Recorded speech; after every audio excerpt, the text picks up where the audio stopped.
Hey everybody, welcome to the show. Coming up this week, Walt Disney World is making some interesting changes to how the theme parks and resorts are managed. And a Kissimmee family is arrested for a Walt Disney World ticket scam. We have this story again. We're going to have a review of the new brunch offerings at Fulton's Crab House. And the team will offer some tips to a Diz listener planning his first trip to Aulani. All that coming up next. From the Bob Varley Studio in Orlando, Florida, this is the Diz Unplugged.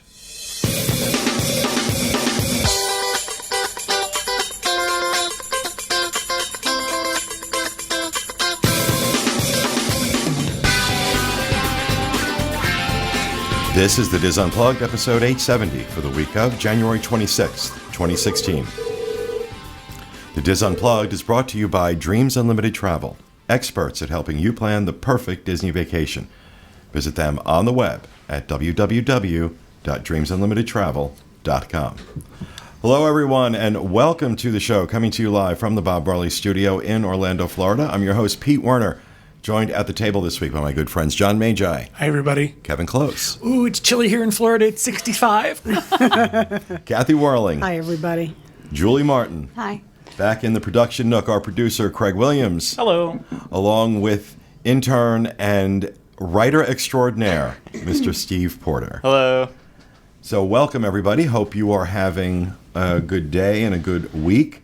And I certainly am. I get to spend my Mondays in a theme park now, so yay for me.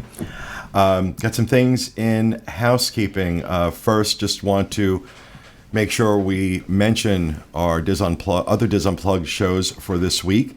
The Dreams Unlimited Travel podcast went up this past Monday, goes up every Monday. And this was part 2 of Johnny Kevin's Viking River Cruise. That is true. Part 2. The second part of this coverage that we did looks at the itinerary of our cruise and at what we felt about that. We also covered the exploding shower. That was last week. We talked about the exploding shower.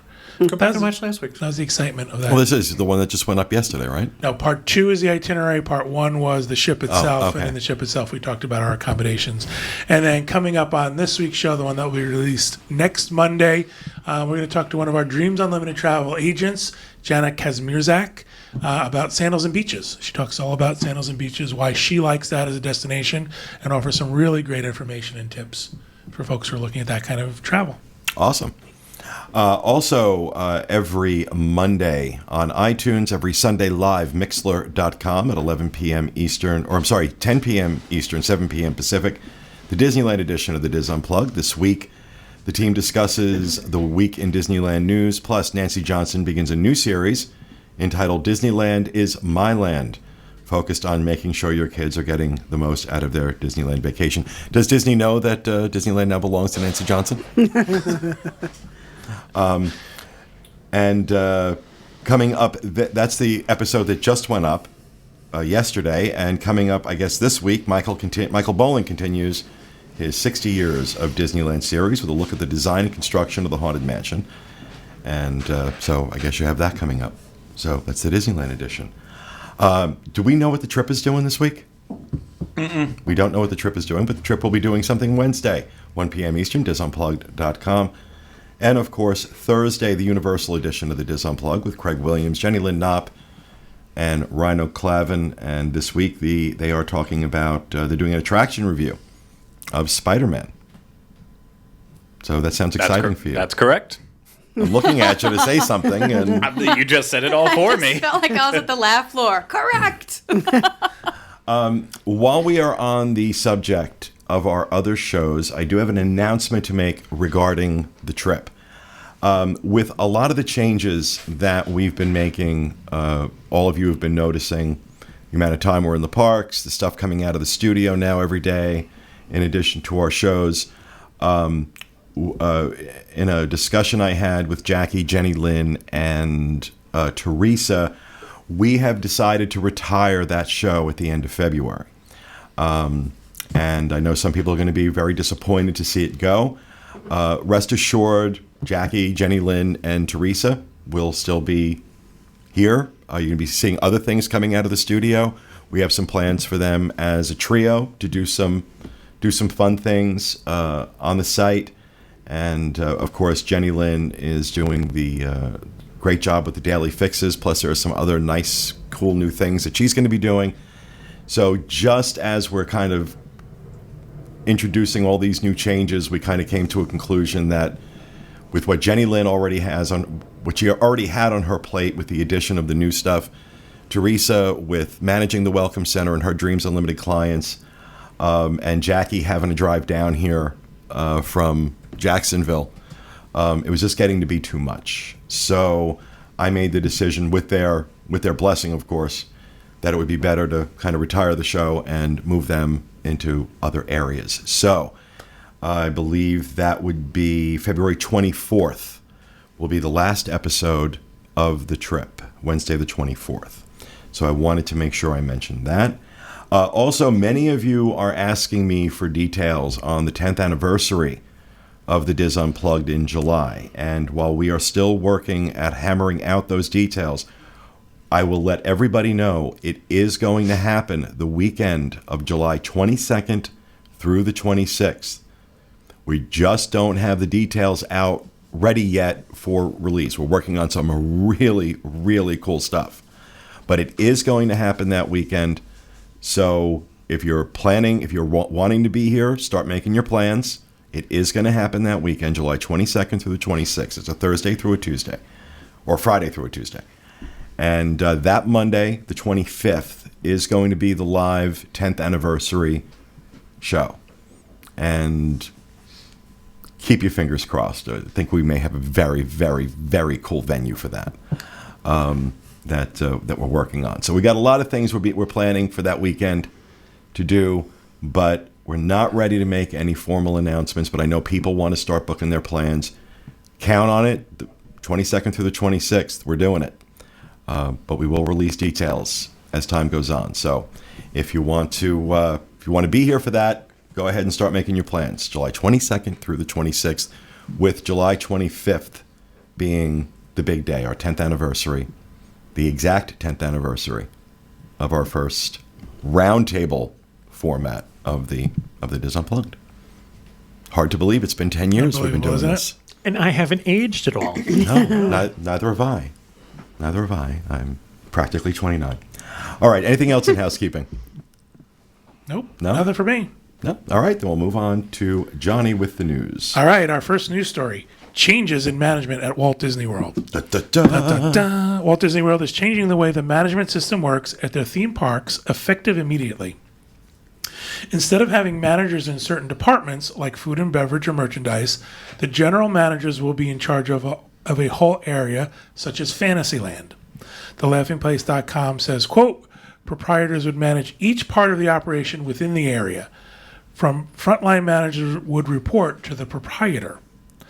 This will not only affect the theme parks, but will also the hotels, Disney Springs, and the ESPN Wide World of Sports. Each hotel will now have one general manager, as opposed to the current practice where one person often was responsible for several resorts. There will be no layoffs or jobs added as part of this reorganization.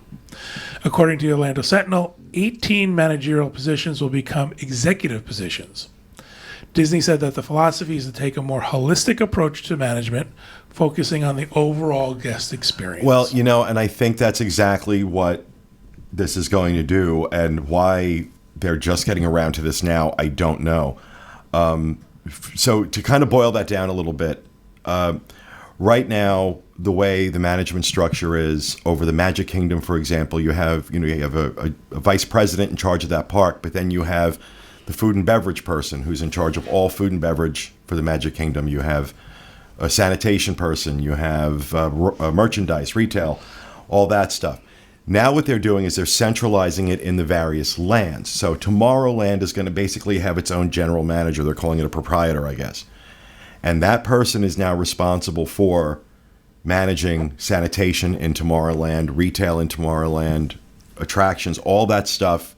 So they're centralizing it in these individual areas. And I think this is a very, very good thing, something that is going to have, hopefully, as long as they empower these people. It's one thing to put them in the position, but if you don't give them the authority to affect change, I don't know how much it's actually going to do. I think it's huge. Just there's a lot that they can take pride in knowing, oh, wow, Tomorrowland looks great now. It's hard to say, oh, the food and beverage is a lot better. It's easier to say Frontierland seems so much better than Tomorrowland, and maybe that can make management decisions on that, and like, oh, maybe Tomorrowland needs someone new, or I think it's easier to see and compare when there's pride in the section. A sense of ownership. Yeah, there's some ownership in these various areas. And, I kind of joked about it on today's Daily Fix, but, maybe it will mean the bathrooms will be a little bit cleaner. I went to the bathroom in, where were we? Frontierland, I think it was. It's disgusting. Absolutely disgusting. And I've ranted about this in the show before, about remembering the days when Disney had clean bathrooms. And, if you're a smoker and you go into the smoking area, I remember the time, back in the day when Disney used to clean out the ashtrays. Now it's like a bouquet of cigarette butts. Massive, hundreds of cigarette butts crammed into this thing. It's like there's nobody going around cleaning. There's no one going around cleaning, and there's no pride being taken in the park from a maintenance standpoint, in my opinion. So I'm hoping that by centralizing the management around these different areas, that will help change some of this stuff. Talking about the resorts, when I was a cast member, that's the way the resorts used to be run. Each resort had a general manager, and they were in charge. And as cutbacks occurred, that's when they started adding more and more resorts to one manager. So I think this is a really good thing from a resort's point of view. Because one of the things that does then, too, is that allows them to also budget appropriately. Well, this is my resort, and this is the amount of money I get, and this is how I'm going to budget my finances, rather than having to worry about 2 or 3 resorts. Well, I remember a few years back, before the last poly refurb that went on, Norm Noble, I believe, was general manager over the Polynesian and the Grand Floridian. And I remember a cast member saying to me that, they hated that arrangement because it was the Grand that got all the rehab money. Okay. And the Poly was just kind of ignored. And so I think this maybe helps situations like, and look, I've actually met Norm Noble a few times. He's a great guy. But I never understood why you would put one general manager in charge of multiple resorts. It was cutbacks. It was because they were going through a period where they were trying to save money, and they thought that this was a more effective way of managing the resorts, when we all know it's not. I think what's interesting about the going this tact in the parks as far as land goes, I wonder if this is going to set up a competition now. I hope so. Between these proprietors, who now says, well, my restaurants make more money, or my attendance in my area is up and rides are up because of things. And my that I've done. bathrooms are clean. Right. So maybe it's going to set up sort of this competition between them that says who's going to have the better area of a park. It should be interesting. Should be interesting. I'm very interested to see how this plays out. Agreed. All right, our second news story. Kissimmee family arrested for Walt Disney World ticket scam. A Kissimmee family has been arrested for their involvement in a Walt Disney World ticket scam. Eileen Hightower, 50, and her adult children, Samuel Velasquez Jr., and Sabrina Velasquez, along with Hightower's niece, Jennifer Cancel, pleaded guilty to the crime. The family stole personal information, which they used to create fake driver's licenses and credit cards, which were then used to buy Disney tickets. They then sold the tickets to Kissimmee ticket brokers. In just a few months, they bought and sold over $100,000 in theme park tickets. Wow.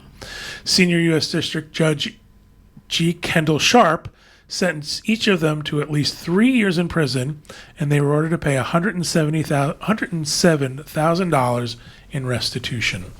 Boy, that's a lot in a short period of time. $100,000 in tickets In a few months, yeah. in a few months. In a few It's months. Tremendous amount of. Well, I mean, they were hitting all the greatest hits. They were hitting, identity theft, credit card fraud, ticket scams. I mean, I don't know. Get a job. Yeah. Get a job. Go to work. Get a job. Okay? Unemployment rate's at 5.5%. Get a damn job. Bring her back up on the screen. Any employers out there like to hire her? I don't know which one this is. That's Elaine. Oh, is that Elaine? Yes. Elaine, 26, is looking for a job. Highly skilled in purchasing of tickets and selling tickets. And making driver's licenses and credit cards. Exactly. Oh, Lord. All right, that is going to do it for the news. We are going to move on to Roundtable Rapid Fire, and we'll throw it over to John. All right. Disney Vacation Club is celebrating its 25th year in 2016, and they've announced several ways that members will be able to celebrate. First and foremost, they're opening a DVC member lounge in Epcot's Imagination Pavilion. You'll be able to take a break from the theme. Members will be able to take a break from the theme park, enjoy seating, complimentary beverages, charging stations, and access to computers and printers. There's also going to be several special after-hours events going on for DVC members. February 25th and March 3rd, they're having a 25 and Beyond Bash at the Magic Kingdom. We are signed up, actually, for the March 3rd event, so I'm excited to see what they do for that. Then in June and July, June 23rd and 29th, July 6th and 13th, they're having a neighborhood beach bash at Typhoon Lagoon. I know several members who went to this last year said it was great, had a great time. What's the difference between a party and a bash? Well, I think because Typhoon... Printers. They're going to have printers. No, that's the lounge is going to have printers. Sorry. For your emergency printing needs in the theme park. I think they're just looking The at... number of times I have been at Epcot and saying, damn, I wish I had my printer with me. If I only had a printer. In September, the 6th, 13th, 22nd, and 27th, they're going to have a safari spectacular at Animal Kingdom. No idea what that means. And then they've also said that there's going to be... Giraffe roast. Remember giraffe roast? Everybody's getting guns. Safari. Well, I will say that the member lounge is about the only exciting thing going to be happening at the Imagination Pavilion. Sorry, Kathy. But they took away the whole upstairs of Kathy, they've got Figment. printers. Yes. Oh, great. Good. I was And chairs, apparently. I was in Epcot on Saturday, and I was with my niece Melanie, and I did something I swore I would never, ever, ever, ever do. I waited 20 minutes in line to ride that atrocious ride. I wanted to film it. I got a new camera, and I wanted to film it with the new camera, and so I didn't want to use. I refused to use a fast pass for that. I refused. So I ended up waiting the 20 minutes in the line, and the line is almost as obnoxious as the ride is. But yeah. So It'll grow on you. no, well, so will cancer. It doesn't mean I want it. Other celebrations that are planned for the 25th anniversary include special merchandise, complimentary member buttons, a new membership card, a special photo kiosk where you can take a photo and print it while you wait. And in an unrelated story, your dues are all going up to pay for all this, I would save all of your printing and go to Epcot. for all your printing needs. I think Bring a ream of paper. I think this is nice stuff that they're doing for Very members, nice. especially because it's no extra cost. Pete joked member dues are not going up. I'm kidding. But I think the parties are really cool, all free. So Cool. if you're a member, go. I think they've been doing some really cool stuff, members only stuff. You know, Tomorrowland, getting a chance to get a sneak peek at the Tomorrowland movie last year was very cool. They do that every once in a while. They announce a film is out. They did it for The Good Dinosaur. I think they did it for Star Wars too, but we weren't around for that. All right, thank you, John. Kevin. Nine Dragons is celebrating the Year of the Monkey beginning February 8th, the Chinese New Year of the Monkey. Does that mean every dish will have monkey? Ew. Yes. The Year of the Monkey brains, like in Indiana Jones. Indiana Jones. Thanks, Craig. The lunch, there's going to be a lunch special, 3 courses for $17, and it starts with spring rolls or pot stickers. Then there's a choice of 3 entrees, a happy family with sliced chicken breast, beef, and shrimp, muku gai pan with stir-fried chicken breast, mushrooms, and snow peas, and General Tso's chicken buns lunchbox. General Tso's buns. Chicken buns. General Tso's chicken buns lunchbox. How did they With get those? 3... General Tso's not real fast. 3 steamed buns with hot and sour soup. Dessert is strawberry and red bean ice cream. You excited? Ooh. And ginger caramel ice cream. Another addition to the menu just for the Year of the Monkey. Just for the Year of the Monkey. Are 3 steamed buns, braised pork belly served with chili aioli, sweet and sour batter fried fish buns topped with pork floss. That one, it thrills me, no end. Pork floss. And General Tso's chicken buns with batter fried chicken breast. Pork floss is a dry, fluffy, shredded pork seasoned with soy sauce and ginger. Does that sound good or what? And a cold, I can't say this word, Sing Sao beer. Ding Sao? Sing Sao? I apologize, I'm not being racist. I'm looking to the resident alcoholic. How do you pronounce it? I'm not getting in on this one. Tsingtao. I'm It's just not going to Tsingtao. offend anyone. Budweiser. I'm pretty sure. Budweiser. Chinese Budweiser. Chinese Budweiser. The menu specials run through January 27th, 2017, so you have plenty of time. And as a dessert, Tums. Lots and lots of Tums. And it just so happens, we will have a review of Nine Dragons for you next week's show. John, Kevin, Craig, and I are going to be checking that out next Monday. So, Yeah, I'm going to have pork floss, I promise. I think Craig chose to dress like a monkey. well, I'm sorry. All right. Thank you, Kevin. Kathy. It's a sad day at Epcot because Habit Heroes is now closed. Is there any point in living? No, there isn't. It's just really sad. So the only thing that is left in that Innoventions is Stormstruck, Sum of All Thrills, and Colortopia. So in other words, it's just ready for the bulldozer. Pretty much. Aw. Kathy is like, yeah, she's in mourning. Yeah. I was there for both versions, and I'm surprised it lasted this long. Well, they've done some things over there, like we're going to show you how to save money. But we feel the same way about Figment. We're going to show you how to recycle. We're showing you how you insulate your house. We're going to educate you, and you're going to have You fun. like it or not. Edutainment, Yeah. because kids love that word. Well, they're tearing the house apart in there, too, but nobody knows what they're doing with it yet. Oh, the That- firehouse. building a The- condo? No, the Vision House that Oh. they had, They're building a condo. yeah. All right. Thank you, Kathy. Julie.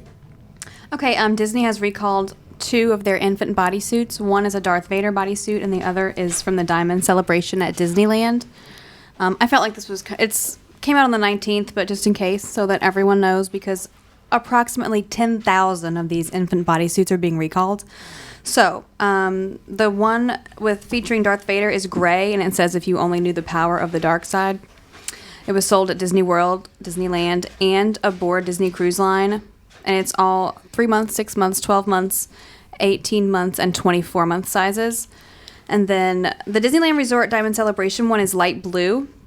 It has Mickey, Goofy, Donald, and Pluto in front of Sleeping Beauty Castle. It was sold only at the Disneyland Resort in sizes 6 months, 12 months, 18 months, and 24 months. Is there a reason for the recall? Yes. The snaps So come off. there are no incidents or injuries that have actually been reported, but supposedly the snaps on the bodysuit come off easily. Oh. Maybe after washing, I'm not sure, but that definitely poses a choking hazard for gosh, yeah. those children. Somebody in chat says the buttons were choking children. Well, there were no actual accidents reported or incidents, but that it could could. happen. So, okay. Disney is providing a full refund of $20. That's pretty expensive for an infant bodysuit, in my opinion, anyway. So, get your money back, people. Call Disney, 844-722-1444. Operators are standing by. We hope. Thank you, Julie. Gregory. Okay. So, what's the weather like out there? Chilly or what? It's a little misty. So, sorry about that. So, right now, the big rumor for Star Wars fans going around is that Walt Disney World may be planning a Star Wars Rebels meet and greet. Star Wars Rebels is the animated show that they show on Disney XD. And so apparently the Disney Auditions posted that they were looking for characters that will be used in special events and may be used in meet and greets at the theme parks. Auditions are to take place on January 27th. And they went out to put the description of the people they're looking for: a male that's 5'3" to 5'7", that's 18 but could play a 14-year-old, and a female 5'4" to 5'8" with a slender build. And so they were seen at Star Wars weekends before, and apparently at the Star Wars Day at Sea, and now you might be able to meet them eventually one day. Can I see that If you picture care. again? Is he wearing a Star Wars onesie? Yes, that would be Ezra Bridger wearing his onesie. He does not look 14. I'm just moving right along. Over to you, Harry Potter. What do you got? All right. A new Zootopia exhibit will open January 29th at Conservation Station at Rafiki's Planet Watch. Didn't we do this already? No. No. On Daily Fix. Maybe on the Daily Oh, Fix. Daily Fix. Yeah. I'm getting, they're all running together now. Guests will get to see some of the research the animators did because they actually used the Animal Kingdom to research some of the animals. So they're going to talk about that and probably do a little bit of a, show the guests what they learned. And that's going to be exciting. And it opens March 4th, the movie does. Why doesn't Conservation I'm so Station excited. just give people money to come out there? Just start handing out $20 bills. Please visit us. Please come see us. Do you ever go out there when you go to No. the Kingdom? Is anybody else excited about Me? this movie? It was pretty I'm very crowded. excited about the movie, yes. yeah. I am Yeah. Conservation thrilled. Station showing us how the animators drew it. Not so much. We were out there last week waiting for them to do surgery on Something a interesting? Linus, and there was cheater? quite a bit Sorry. of people. Right? Yeah, What did Linus have done to him? Linus. He had his blanket removed. We never got to see because she didn't cooperate when it came time to be anesthetized. So apparently they trained them all to put their paw up to be injected, and the Linus wasn't having any of that. So Well, it took maybe them it's just longer. maybe it That's was 'cause she her needed- time of the month. Okay, leave She her alone. needed surgery. And did they post that at the front of the park? Surgery is performed at 3? Apparently Remember they Bob do. saw him perform on a cheetah, and he kept saying the cheater. The cheater. Cheater. They do it every day but Wednesday. So if you want to go see them do, Whether they need it or not. yeah, It's mostly cosmetic surgery, though. Seriously. No Botox around the eyes. Need a little lift. Don't we all? All right. Thank you. Thank you for that, Steve. All right. We want to do something a little different, something we really haven't done before, and was one of the things I wanted to do this year on the show. It's kind of taking a page out of the Disneyland Editions book, where they have listeners call in and help them plan their trip. So I came across Mike Campbell on the boards a few months ago and saw that he was planning a trip to Aulani for the first time. So from Staten Island, joining us now on Skype is Mike. How are you, Mike? Hey, Pete. How are you guys? Doing good, doing good. Thanks for joining us. How much snow is on the ground? 31 inches of snow, and I think it's about 36 degrees today. How is it in Florida over there? Yeah, because it's cold here too. 30 inches of sunshine. So, Mike, why don't you just start off? Just tell us a little bit about yourself so everybody kind of gets to know you. Okay. My name is Michael. I'm from New York City. I'm a proud member of the NYPD. I've been a Disney fan since I was about this tall, and last year I actually got engaged at Walt Disney World. I'm a huge fan of the podcast. I'm actually going on my first Disney cruise this Friday, and next week I'll be in Aulani. Wow. So it's next week you're in Aulani. Cool. It's tough already. That's awesome. That's awesome. So, first thing I want to ask you is, what have been your main challenges in planning this trip? I mean, your first time going to Hawaii, not just Aulani, correct? Right. The biggest challenge, I would say, to me and anybody maybe on the East Coast is maybe justifying the price of Aulani. Because not only is the resort really expensive, but the flight from New York or anywhere on the East Coast to Hawaii is really expensive. So just justifying the cost of maybe doing something in Disney World or doing something maybe in Florida to there was a big challenge for us. But I said that I'm going to do what you guys have said to do, is maybe split my stay up. I'm going to go to Disneyland, fly out there, split the flight up, and then stay there for 2 days, and then fly out to Aulani. And where are you staying at Disneyland? I'm sorry, Pete? What hotel are you staying at when you go to Disneyland? Disneyland Hotel. Oh, good man. Yeah. Good man. He listens. Yeah, and that is something that we do tell people, is that sometimes that because we can get direct flights from the East Coast, 10-hour flights. Usually, what I do is out of Atlanta, I'll do a 10-hour flight right to Honolulu.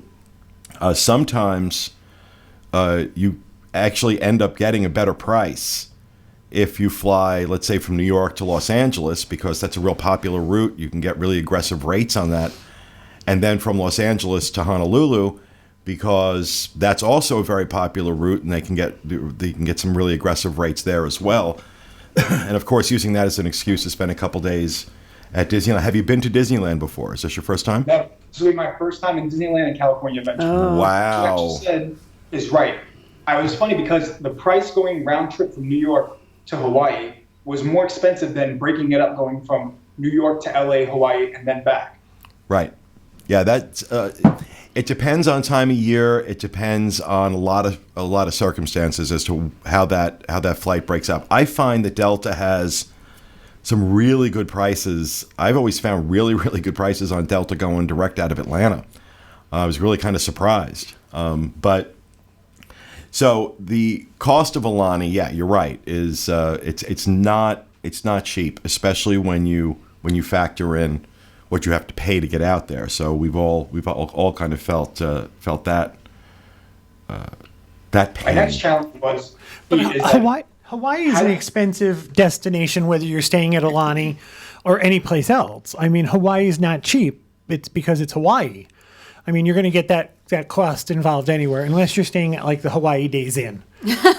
I'm just saying, if you're staying at a subpar place to stay, I'm sure you could find something dirt cheap. But if you're going to fly to Aulani, you don't want to stay in the Days Inn. Yeah. Or you're flying to Hawaii, excuse me. So it's not an inexpensive destination, regardless of where you're staying. But Aulani, so worth it. Here's what we tell people. We say you're not going to understand the value of Aulani until you've been to Aulani. Yeah. Once you go there, you're going to say, oh, now I understand why it's so expensive. This is why I want to keep going back. Couple of questions. I assume you're not DVC members. You've booked. Okay, so you don't have a DVC room. You have one of the standard rooms, quote unquote. Any plans to rent a car while you're out there? Well, yeah, we're gonna get to that. I think he's got one of his other challenges though that he wanted to bring up. Yeah. My other challenge was how, since I think most of the team has been there, how do you differentiate this vacation, from a Disney cruise, a parks vacation? What is the main difference for a Disney fan from going to the parks or a cruise to staying at Aulani? There's no theme park. There's no theme park.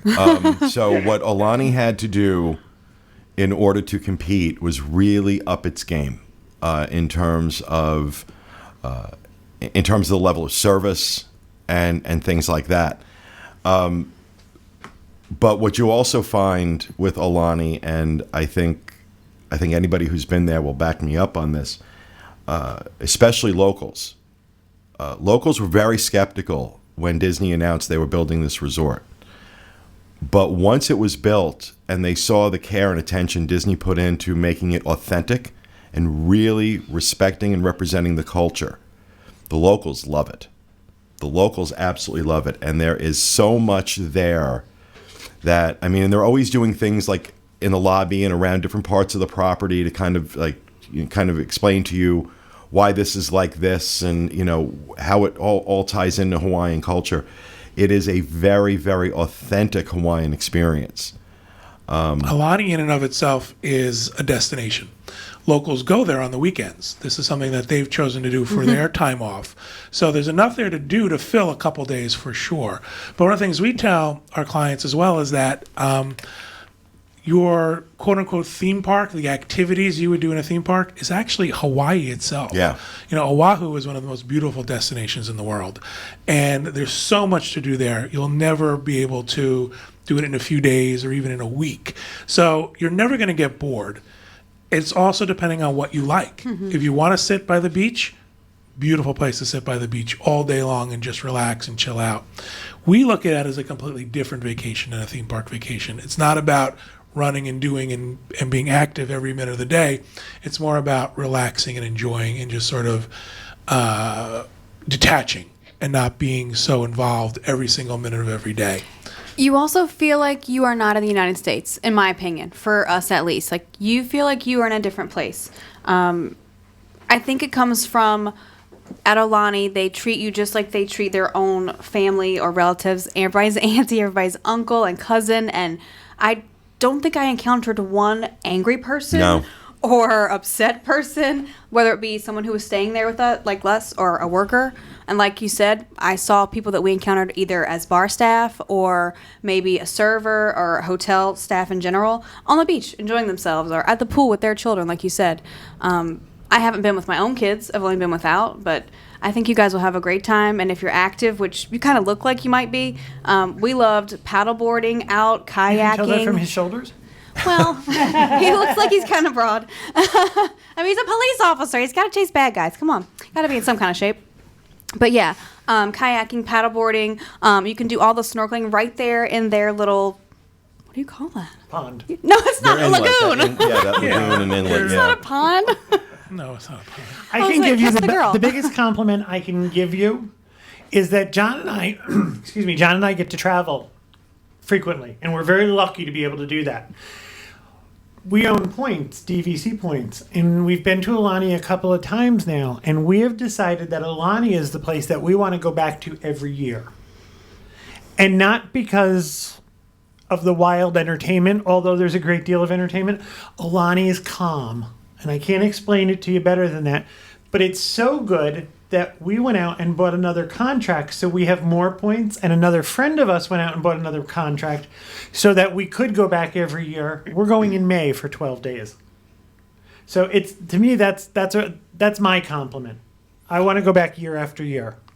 The other thing is too that I know one of the concerns you have is there going to be enough to do to warrant a full vacation in Oahu or on the island of Oahu? And the answer is absolutely yes. We've talked about it on the show before. The number of things to see and do. I mean, you should go to Waikiki just because to say you did, but then never go back again because it's just this awful concrete jungle. I can't stand Waikiki. The North Shore, though, if you want to see some really just authentic Hawaiian, environment, and the town of Haleiwa, Matsumoto Shave Ice in Haleiwa, go see the sea turtles up there. I mean, there's just so much to do. I asked if you were going to rent a car. If you're not going to rent a car for the entire stay, one of the great things about Aulani is that there's a car rental agency right there on property, and you can rent the car for just the day. Get it in the morning, return it at night. You don't have to pay for parking or anything like that. And that's a significant savings because I think parking is like $45 It's a very night. outrageous, yeah. Yeah, So it's outrageous. and you could take a car for a day and see a lot of the island. We have actually driven around the island, so that goes in a day. So that shows you, how small it is, but also how much there is to do. You can also fill several days like that. But my suggestion is take at least one day and rent a car for the day and get out and see some stuff. Absolutely. So what are some of your questions for the team before you head out? Yeah. My next question was, when I go there, I know Hawaiian culture is a big thing, but did they tone it down a little bit? I was a little concerned that when Kevin tried to order something or get a spa treatment, it was the hakapaka something, and he couldn't get any kind of, services until he spoke that language. Have they toned it down a bit? That was very early on. We got to go to Aulani pre-opening, and we got to go shortly thereafter, and I think they were very excited about it. Since then, I just find the whole resort lovely. Yeah, I haven't had that experience where, they were being particular about how you ordered something. What you do have, the bartenders, for example, all speak, I forgot the language, what the name of the language is, the native language. There's a name for it, and I can't think of what it is. But all the bartenders, for example, all speak that language. And it's kind of rare to find people that speak the language anymore. So The Hawaiian people are very proud of their culture, and they're going to want to bring you into their culture. And their culture is very inviting. It's called the Aloha Spirit. They're very hospitable in general. So while you're going to see that everywhere you go, it's definitely not off-putting. It's definitely not. It's genuine. Right, it's very genuine. I think Kevin's experience, like you said, this was very early on in Aulani's stay, and I actually believe that this was a non-Hawaiian cast member who was told, we're going to be authentic and you're going to use all the words. I think they've since really toned it down since then, because I find Aulani so relaxing in every aspect. Is. And if you find that you feel uncomfortable saying a word, just point and say, that's what I want. Exactly. What else? What else are you thinking about in terms of your trip? Another big thing is the food. I know that when you guys first went there, the food was a little off-putting, but I think in subsequent shows, you guys found the food to get better. Would you guys say the food is good? And if I eat it every day, I might have to get a second mortgage. Is there any places Yes. near Aulani that are just as good, but Yeah. maybe not as pricey? Yeah, well, first of all, for a long time, Ama and the other buffet restaurant were the only games in town, and you needed reservations. Even if the restaurant was empty, if you didn't have a reservation, they wouldn't let you in. Now they've opened up that quick service location where I thought the food there was fantastic. So they really have, they have a nice balance now. If you just want to grab something quick, that quick service location over by the adult pool is really, really good. Can I also say one more thing with that? They do a lot of tableside service outside. So if you're sitting outside and you're sunbathing or you're at a table, they will come over and bring you a menu and serve. Are you going to have a room with a kitchen? No, that's why. No, they're not doing DVC. Yeah, no. So It's a studio ocean view. They said no kitchen, but I have a microwave. So in general, I believe the food at Aulani is expensive. But I believe it's expensive in terms of if you stayed at any other luxury hotel in any other city in the world, it's very expensive anyway. We're all going to talk. I think we're going to mention this right across the street from Right. Aulani. And when I say right across the street, I'm talking about John and Kevin right across the street. People go, "Oh, it's nearby your hotel," and it's a 6-mile walk. No, this is literally right across the street. They've almost completed this full shopping area. And in addition to there being stores and there being an ABC store where you can buy food, there's also several restaurants that are not only reasonably priced, but very good food. And I'll tell you something, one of the best meals I've ever had in my entire life, right across the street, restaurant called Monkey Pod. The food was phenomenal, and the coffee, some of the best coffee. I literally made them tell me what the coffee was. I can't remember it now, but made them tell me what the coffee was. And sitting at the table over dinner, I'm on my phone ordering it because it was so good. It was such great coffee. So Monkey Pod's also great.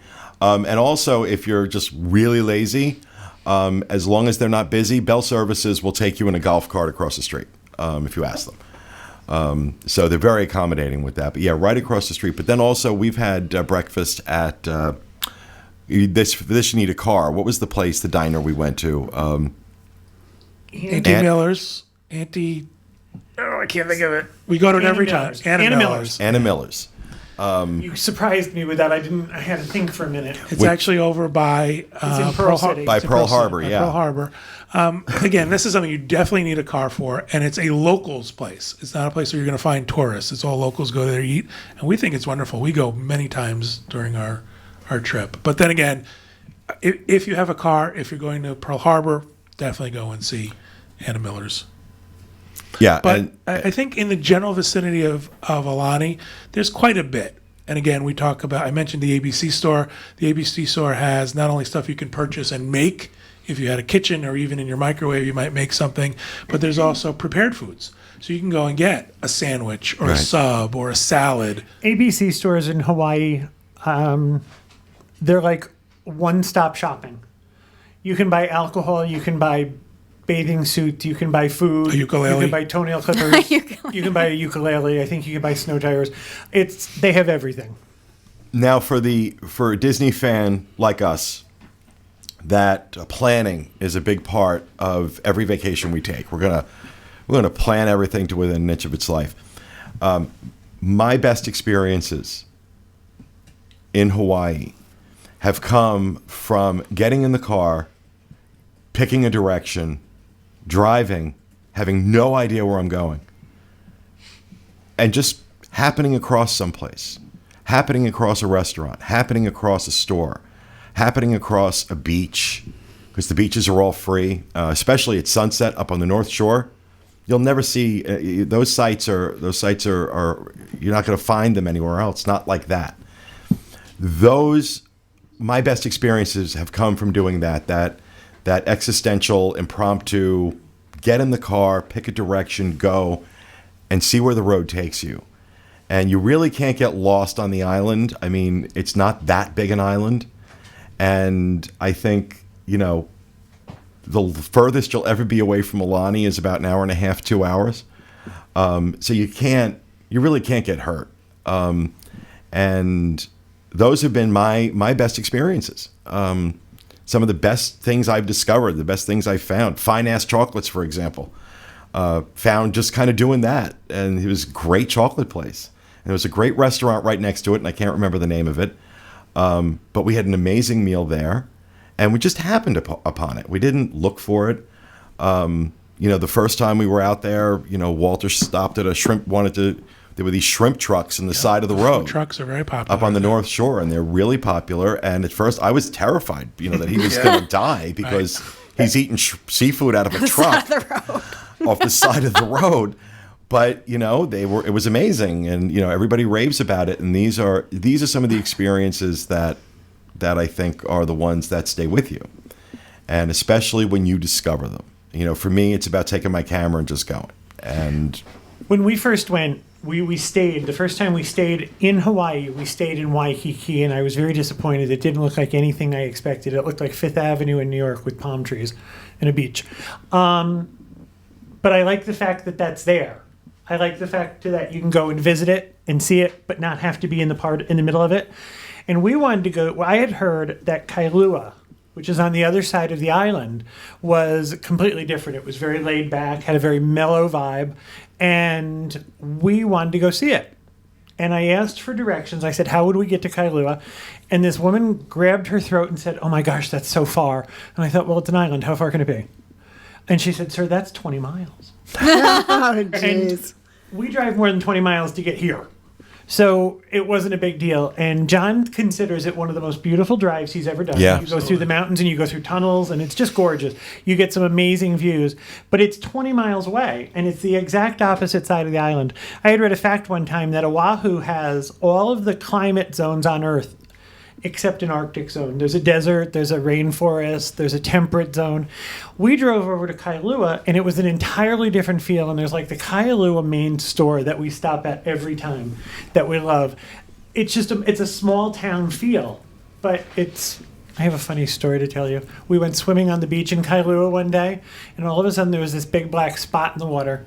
And John told me, get out of the water. There's a body in the water. Get out, get out, get out. So he and I kept saying, what's the matter? We should tell somebody. He goes, no, I don't want to fill out paperwork. Get out of the water. So we get out of the water, and this woman saw us standing there, and she goes, what's the matter? John goes, there's a body in the water. She looked down, she goes, that's a sea turtle.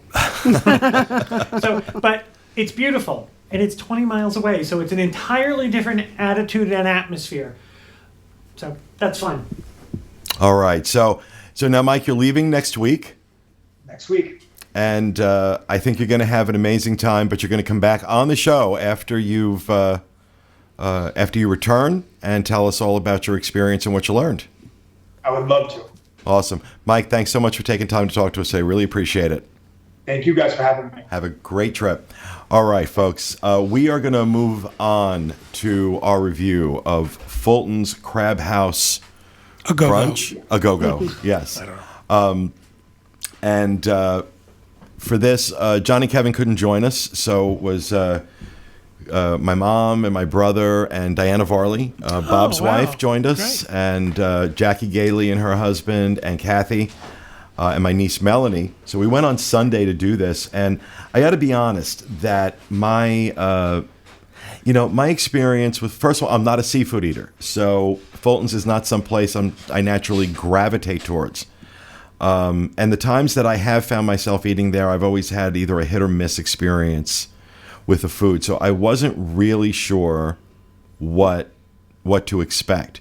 Now, when we say brunch, I think you even thought, Kevin, that this was going to be like a buffet brunch that you would normally find. Or at least a portion of a buffet. No, with it's table not. service. It is No. not a buffet at all. In fact, they just add.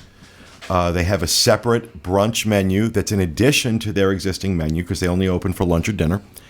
And this is on Sundays only that you'll have the option of ordering from a brunch menu. And here are the items that you will find: a crab and asparagus Benedict, which is 2 poached eggs, jumbo lump crab, asparagus, bacon, smoked trout roe challah, and a lobster-infused hollandaise sauce for $22. You have a Monte Cristo, which is an interesting take on a Monte Cristo. It's French toast, ham, applewood bacon, egg, Swiss cheese, a fresh berry compote, and maple syrup, and that's $16. A corned beef hash, which is house-smoked corned beef, red skin potatoes, and caramelized onions, and that was $16. Do you have that picture? Should be there. I don't believe the corned beef hash is in there. Should be. And I put it in. Okay, well, there is a corned beef hash, even though we don't have a picture of it. The New Orleans barbecue shrimp, a crispy 5-minute egg, which was the subject of much discussion at the table, a buttermilk biscuit, and spicy black pepper butter sauce for $20. The most challenging and interesting, in my opinion, item on the menu, the Kobe breakfast burger. Just 2 Kobe beef patties, a fried egg, hash browns, candied bacon, cheddar cheese, sweet onion jam, shredded lettuce, and a tomato for $19. A heart attack for $19. It's a heart Please attack explain the thing next to it. There is a chocolate milkshake. You know, let's go now. Wait, was that one of the little teeny tiny mason Yes. jars? Oh Yep. my gosh.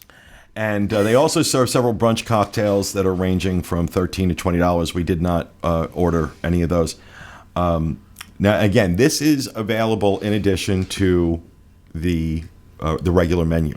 So, first I want to talk about our experience. Made a reservation for 8 people. Was no trouble. There was no trouble making reservations here, by the way, folks. There were plenty of open tables. And Do you think it was because it was new, or do you think it's just the restaurant location? No, it's the addition of the brunch menu is new, but they've always been open for lunch at 11:30. So, But part of the thing, it was on the rehab list to go down at the same time that Planet Hollywood did. So the first part of January it was going to be down for 6 months, and they took it off the rehab list. And we were there, and there was no heat in the restaurant. You're right. Well, that was the other thing I was going to Yeah. mention. We got in there, and it was a very, very chilly morning Sunday. Yeah, it was. For us. It was in the It was 40s. very chilly. And the restaurant had no heat. So that was a challenge. But okay, I was like, oh God, I really hope this is not going to be one of those experiences. Then our server, who was a very sweet guy, wasn't. Let's just say the service wasn't attentive. It took forever to get our food. It took a long time. Cups of coffee came out already poured. Oh, And and then you bring it through a cold restaurant? getting. Well, I mean, it was still a lot. You know, we were all like It's grabbing the warmer than coffee room, but to warm our Yeah. hands, and getting refills on our drinks were. I mean, I don't know, like if he had like tables in another part of the restaurant or whatever. Of the boat, you mean? But it was really difficult to get refills and stuff like that. But again, very nice guy. And it took, what we did was we ordered all of the brunch items first, kind of like an appetizer, let everybody try it. And then I told everybody then, like, for your main course, just order whatever it is you want off the menu, either the brunch menu or the regular menu. And so it took 45 minutes for the food to come out. And, you know, so that was not good. No, that's not good. That I just was have to jump in for a second. I have a picture of my mother at Fulton's. I could find it for you. It's probably, she passed away, it'll be 5 years. So I'm probably talking 8 or 9 years ago when we were doing a restaurant review. And she is wrapped up. They brought her a tablecloth. And Oh, she is wow. wrapped up. She looks like one of the nuns from The Sound of Music in a tablecloth because it was so cold in there. okay, so maybe this is an ongoing problem. However, when the food finally came, I have to tell you, it was good. it was. It was good. Everything Sounds you good. described sounded incredible. I would ordered any one of those items. So, and everybody at the table, no one had a complaint. Everybody was either like, okay, this is good, or oh my God, this is amazing. I was particularly interested in the Monte Cristo and the Kobe breakfast burger. both sounded really good. And they were. I'm used to the Monte Cristos they serve out in Disneyland. And There's an angel. Apparently, an angel just got her wings. I'm so sorry. But I'm used to which is a very, very different sandwich. It's a sandwich out in Disneyland, a deep fried ham and cheese sandwich. So this is done quite differently with French toast. It was delicious. It's very good. My mother absolutely loved this. Wow.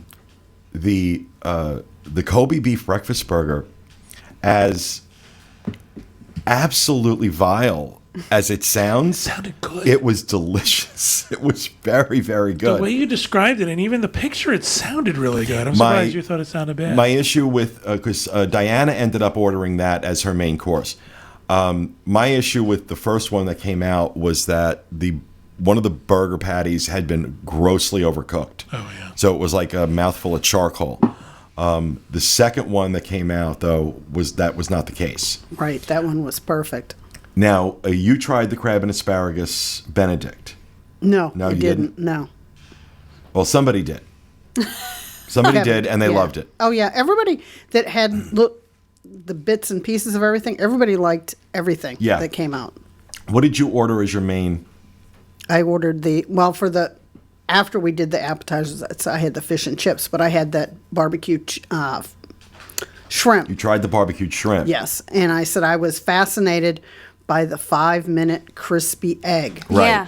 Because I thought when you say crispy egg, it's like you've left it in the skillet for too long. But it was like a soft-boiled egg from back in the day. That now we're no longer allowed to have soft-boiled eggs. But it was a soft-boiled egg in the shape of an egg, like you'd taken it out of the thing, which, as we said, to peel a soft-boiled egg is a feat in itself. And then they breaded it with breadcrumbs and fried it. And it was still, runny in the middle. Really, really good. A different texture to your eggs, but it's like The people at the table were fascinated by the Yes. crispy egg. I mean, they were talking about the crispy egg for what Since we're seemed no like longer allowed to have them, how can we now be fascinated? Yeah. Why are we no longer allowed to have soft-boiled eggs? Except that meal that it said that it was supposed to have a pepper gravy or something. It didn't. Ours only had the barbecue sauce on it. Right. And one of the things that people were noting about the barbecue sauce, which I would find out when I ordered my main course, was that it was a good barbecue sauce, but it had a lot of heat. It was definitely spicy. Well, And- I think that it doesn't say barbecue on here. Well, it says barbecue shrimp, but down here it just says spicy black pepper butter sauce.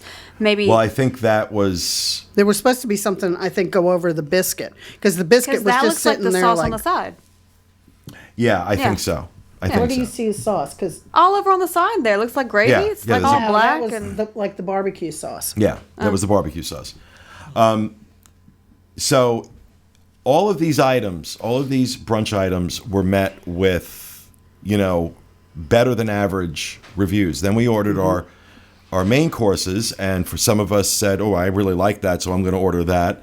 I decided to try, for a non-seafood eater, to see what their regular menu was like. So I ordered a half rack of their baby back ribs. And, ribs are a thing for me. I love ribs, and I'm kind of picky about my ribs. And I got to tell you, the only thing about these ribs I didn't like, and it's a minor complaint, I'm not a big spice fan.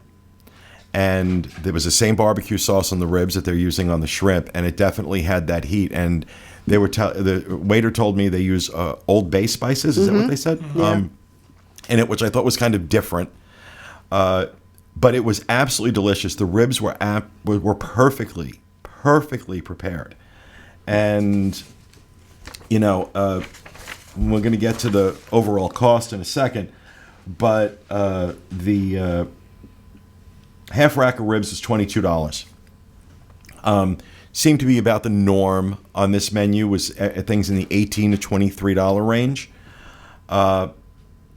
Which I thought, okay, not sure about it. But when you get the food and the portion sizes and the quality of it, you're like, okay, absolutely. No, this is great. You had the fish and chips, and you made some interesting comments about the fish and chips. Well, I'm a fish and chip kind of girl that, everywhere I go, if they've got fish and chips on the menu, I order it. And this is probably one of the best that I've had. And the batter on it was, like thin, but it was crispy. And Jackie and I were both saying it reminds us a lot of the, Cooks of Dublin, like over at Raglan Road. Same type of thing. So very good fish and chips.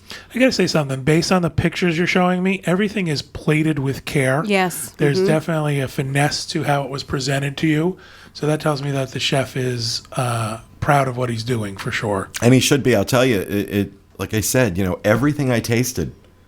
I want some corned beef hash. I love corned beef hash. See, and I'm not a fan of Love corned beef hash. So my mother thought that was the best dish on the table. My mother went nuts for the corned beef hash. She And Mel loved it. had it, and she ate it. Yeah, and she ate it said all. It was very good. And that's my niece is can be a bit of a picky eater. So, so here's the thing: 8 people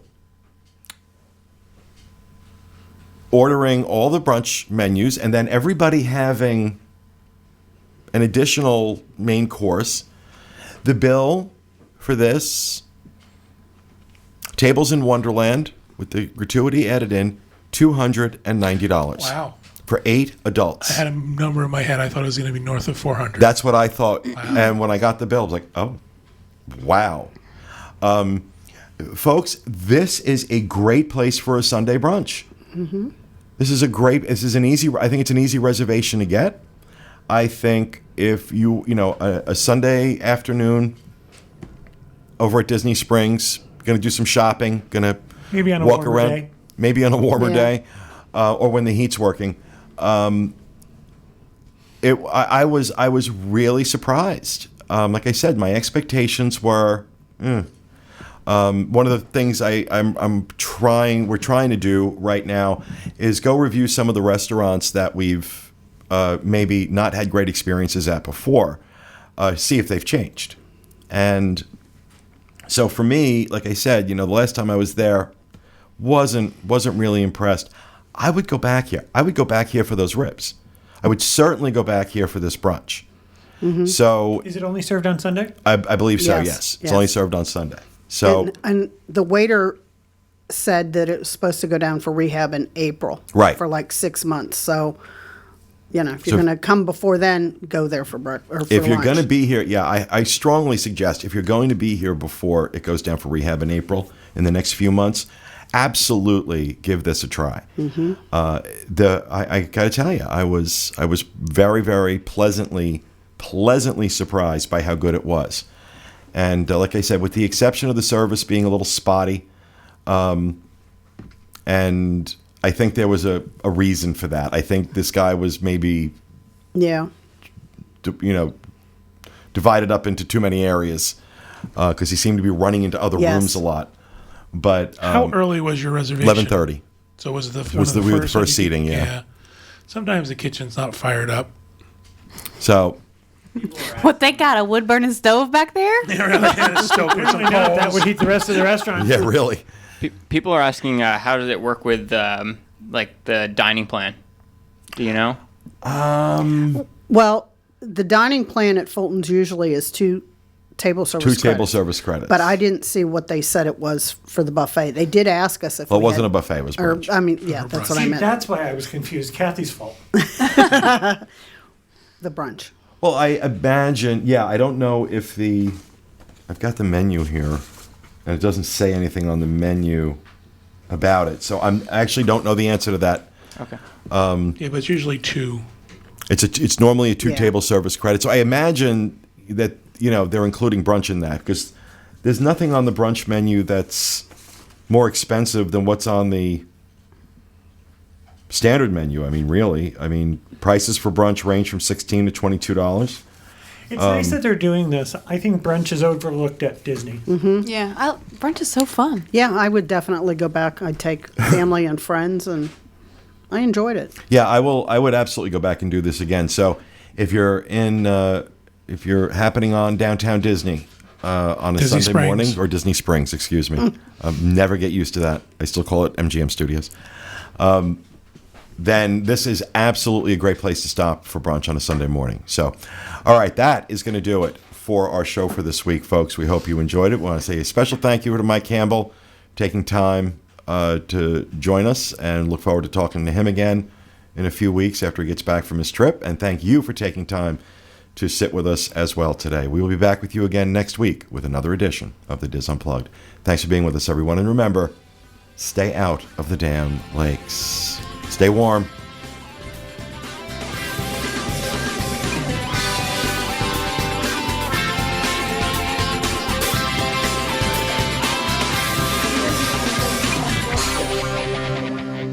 I just didn't know that until Yeah. recently. Okay.